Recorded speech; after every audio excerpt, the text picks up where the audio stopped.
తిరుపతిలో ఈ అధికారం వచ్చిన తర్వాత ఏదైతే జగన్మోహన్ రెడ్డి ప్రభుత్వం వచ్చిన తర్వాత ఎలాగైతే రేట్లు పెరిగిపోయినాయో, స్థలాలు రేట్లు పెరిగిపోయినాయో, కబ్జాలు కూడా పెరిగిపోయినాయి. కబ్జాలు అంటే విపరీతం కబ్జాలు.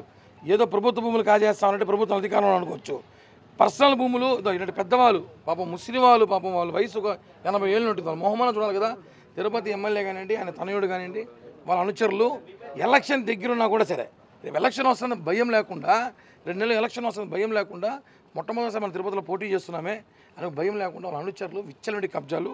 తిరుపతిలో 11/2/2 ఒక సైటు దాదాపు 5 కోట్లు విలువ చేసే సైట్ని కన్నేశారు. అక్కడ కొంతమంది దళితులు పేర్లు రాసేసి దాని మీద బోర్డు మా సైట్ని రాసుకోవడం, లోపల మనుషులను పెట్టి పోలీసులు మేనేజ్ చేసి, ఎందుకంటే లోపల మనుషులు పోతే మళ్ళీ ఆ పోలీసులతో ఎస్సీ అటాసిటీ కేసు కట్టడానికి ప్రయత్నిస్తూ లోపల మనుషులను పెట్టి వాళ్ళు మందు దాగిపిస్తూ మద్యము మాంసం పెట్టి మేపుతున్నారు. అంటే ఎంత దారుణం అంటే ఇదైనా జగన్మోహన్ రెడ్డి గారు అడుగుతున్నా. జగన్మోహన్ రెడ్డి గారు ముద్దులు పెట్టి ఈ పెద్దానికి ఆ రోజు తిరుపతికి వచ్చినప్పుడు మీకు నేనున్నానమ్మా, నేను విన్నాను, నేను ఉన్నానని చెప్పి ఈరోజు తిరుపతిలో కబ్జాలు విచ్చలవిడిగా దారుణం. అనేక కబ్జాలు బయటకు వస్తాయి. చాలామంది బయటికి రావట్లా, భయపడి ఇళ్ళలో దాంకోవారు ప్రాణాపాయం ఉందనేసి. ఈరోజు వీళ్ళు ధైర్యంగా వచ్చారు. వీళ్ళకి చెప్తున్నా, వీళ్ళకి మాటిస్తున్నాం, జనసేన పార్టీ పూర్తిగా వీళ్ళకి సపోర్ట్ ఉంటుంది.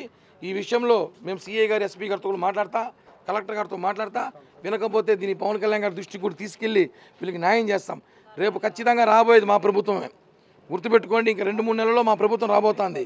మీరు ఇక్కడ కబ్జాలు చేసి గోడలు కట్టి ఏమి కట్టినా కూడా మీరు మా ప్రభుత్వం వస్తే అదే పని మేము కూడా చేయగలం. కానీ మా సిద్ధాంతం అది కాదు.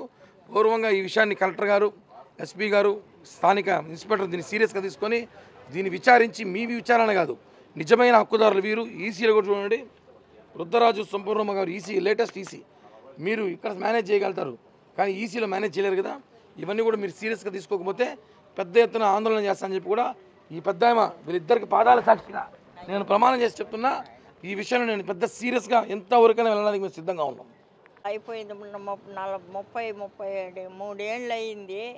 అప్పటి నుంచి మేము వీటి కోసం తణుకులాడుతూనే ఉన్నాము. ఈ సర్వేలు వస్తారు, ఈ సర్వే చేసి ఈ ఏరియాలో మీ జాగా ఏమన్నా పోయి చూసుకోపోండి అంటారు.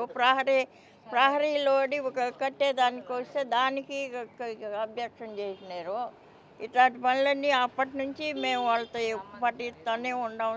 ఈ మాదిరి ఉన్నది. అంత జాగాను మేము ఆ రోజు కష్టపడి డబ్బులు లేక ఇబ్బందులు పడి కొనుక్కున్నాము. ఈరోజు ఈ విధంగా చేస్తున్నారంటే మేమేం చేయాలా? ఆ విధంగా చేస్తున్నారు నాయన వాళ్ళు.